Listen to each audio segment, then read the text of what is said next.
Kaparthi మనోగతం YouTube channel స్వాగతం సుస్వాగతం. స్వాపర్తి మనోగతం YouTube channel స్వాగతం సుస్వాగతం. దక్షిణ భారతదేశంలో నిజంగా కేరళలో ఒక గొప్ప రాజు, యూరోపియన్ శక్తి అయినటువంటి డచ్ను ఓడించి ఆ డచ్ ఈస్ట్ ఇండియా కంపెనీ యొక్క చీఫ్ని బంధించిన సంగతి బహుశా పుస్తకాల్లో పీజీ స్టూడెంట్స్కి చెప్పి ఉండొచ్చు కదా. కేరళలో కూడా ఆ పాఠము చేర్చలేదు టెక్స్ట్ బుక్స్లో కూడా, అంటే 10th క్లాస్ వరకు కూడా, అట్లాగే ఇంటర్లో కూడా. ఆ విషయాన్ని మీ దృష్టికి తీసుకురావాలన్న ఉద్దేశంతో నేను ఈ వీడియో చేయడం జరుగుతుంది. నా ఫ్రెండ్ ఒక అతను హిస్టరీ లెక్చరర్ ఉన్నాడు, ఆయనతో మాట్లాడితే నిజమే ప్రభాకర్, ఇది హైలైట్ చేయవలసి ఉండింది, మరి ఎందుకు చేయలేదో నాకు తెలియదని చెప్పారు. సరే, ఏదేమైనా కానీ ట్రావెన్కోర్ సంస్థానము అంటే అనంత పద్మనాభ స్వామి దేవాలయాన్ని డెవలప్ చేసినటువంటి సంస్థానం కేరళలో ఉంటుంది. అయితే ఆ సంస్థానానికి రాజు మార్తాండవర్మ, మోస్ట్ పవర్ఫుల్ రాజు. అంటే అసలు తాను అధికారంలోకి వచ్చిన తర్వాత సైనిక శిక్షణ బాగా డెవలప్ చేసి, డబ్బు కేటాయించి విద్యా వ్యాప్తికి వ్యవసాయము, వైద్యము, ఆరోగ్యము, ఒకటేంటి పరిశ్రమలు, అంటే ఆ కాలంలో ఉన్న పరిశ్రమలు కావచ్చు, అట్లాగే నౌకాశక్తిని కూడా బాగా డెవలప్ చేశాడు. ఈ Marthanda Varma Dutch east India company యొక్క అధికారిని బంధించిన సంఘటన చరిత్రలో ముఖ్యంగా మనకు ఇది ఫస్ట్ టైం కనిపిస్తుంది. బహుశా ఇది లాస్ట్ కూడా కావచ్చు. అయితే నా వరకు మరి ఇంకా ఏమన్నా అట్లాంటివి ఉంటే చెప్పండి, నేను సంతోషిస్తాను. విషయం ఏంటో ముందుకు వస్తాను. డచ్ ఈస్ట్ ఇండియా కంపెనీ అంటే హాలాండ్ చాలా చిన్న దేశం. వాళ్ళు కూడా భారతదేశం పైన ఆధిపత్యం సంపాదించడానికి చాలా ప్రయత్నం చేశారు. ముఖ్యంగా ఈ డచ్ వారు పెద్ద ఎత్తున కేరళ, తమిళనాడు ప్రస్తుతం ఉన్న కోస్ట్ నుంచి, ఆ ప్రాంతాల నుంచి మిరియాలు ఎగుమతి చేసుకునేవారు. వాళ్లకు మిరియాలు అంటే చచ్చిపడేవాళ్ళు యూరోపియన్స్. దానికోసం నుంచి బంగారం ఇచ్చి మిరియాలు తీసుకుని పోయేవారు. నిజమే. మరి ఇంకెప్పుడైనా దాని ఫుల్ డీటెయిల్స్ కావాలంటే చెప్తా. విషయానికి వస్తే ఈ 1661లో డచ్ ఈస్ట్ ఇండియా కంపెనీ స్థాపించబడింది.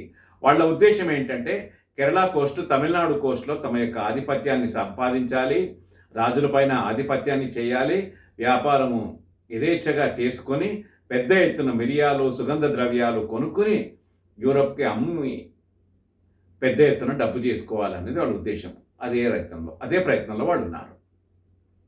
అయితే 1741 వచ్చేసరికి మార్తాండవర్మకు డచ్ ఈస్ట్ ఇండియా కంపెనీకి మధ్య చిన్న యుద్ధం జరిగింది. అయితే ఈ ట్రావెన్కోర్ సంస్థానంలో ఒక తమిళనాడు కోస్ట్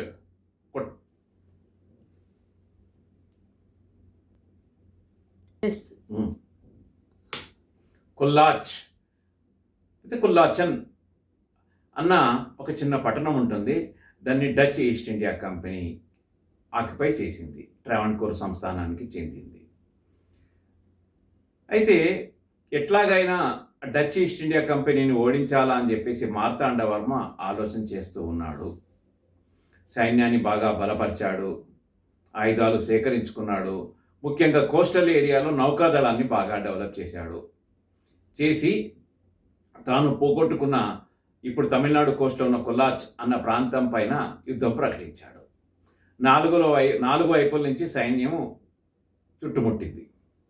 ఇది 1741 ఆగస్ట్ 10th భీకర యుద్ధం జరుగుతోంది. అంటే మార్తాండవర్మ ప్లాన్ కూడా చూడండి.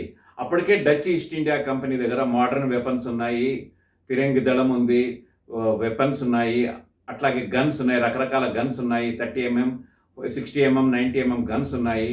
సుశిక్షితులైన సైనికులు ఉన్నారు. అట్లాగే బ్యారెక్స్ ఉంది, అంతా ఉన్నా కానీ యుద్ధం ప్రారంభమైంది. అయితే ఈయన ప్లాన్ ఏంటంటే డచ్ ఈస్ట్ ఇండియా కంపెనీ దగ్గర ఉన్న వెపన్స్ ఏవైతే ఉన్నాయో, యుద్ధరంగం వచ్చేసరికి ఆ కాలంలో బాగా వర్షాలు పడతాయి కాబట్టి ఆ ఆయుధాలన్నీ కూడా తడిసి ఉపయోగానికి అనుకూలంగా ఉండవు అని ప్లాన్ చేశాడు. అట్లాగే ఈయన కోరుకున్నట్టుగా ఆ పద్మనాభ స్వామి కూడా సహకరించాడో ఏమో తెలియదు. భయంకరమైన వర్షం పడ్డది. ఆ ఆయుధాలు, అత్యాధునికమైన ఆయుధాలు ఏవి కూడా పనిచేయలేదు. చాలా తక్కువ కాలంలో ఆ కొల్లాచన్న ప్రాంతాన్ని డచ్ ఈస్ట్ ఇండియా కంపెనీ యొక్క నాయకుడు కెప్టెన్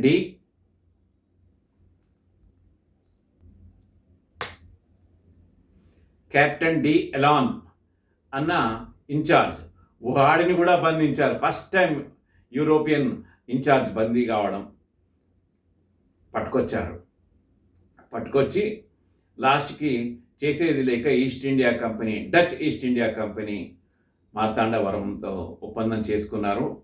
ఇక మేము రాజ్య విస్తరణ చేయము అని చెప్పడమే కాకుండా మార్తాండవర్మ కూడా వారి దగ్గర నుంచి హెల్ప్ పొందాడు. ఏంటంటే కొత్త రకమైన వెపన్స్ యొక్క టెక్నాలజీని సప్లై చేసేటట్టుగా చేసుకోవడము, అట్లాగే నౌకాదళాన్ని బలపరచడము, అట్లాగే ఆధునిక పద్ధతులలో కోటలను నిర్మించడం, యూరోపియన్ స్టైల్లో కోటలు నిర్మించడము, అట్లాగే సైనిక శిక్షణ కూడా ఒక క్రమ పద్ధతిలో ఇచ్చేటట్టుగా డచ్ ఈస్ట్ ఇండియా కంపెనీతో ఒప్పందం చేసుకున్నారు. ఆ యుద్ధము అంటే 1741 ఆగస్టు 10 జరిగిన యుద్ధం వల్ల డచ్ మళ్ళా కోలుకోలేదు. ఈ రకంగా మార్తాండవర్మ నిజంగా గొప్ప యోధ.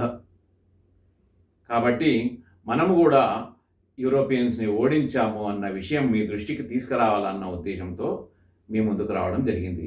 ఫ్రెండ్స్, నేను ఇచ్చిన కాంటెంట్ మీకు నిజంగా నచ్చితే లైక్ చేయండి, షేర్ చేయండి బంధుమిత్రులకు.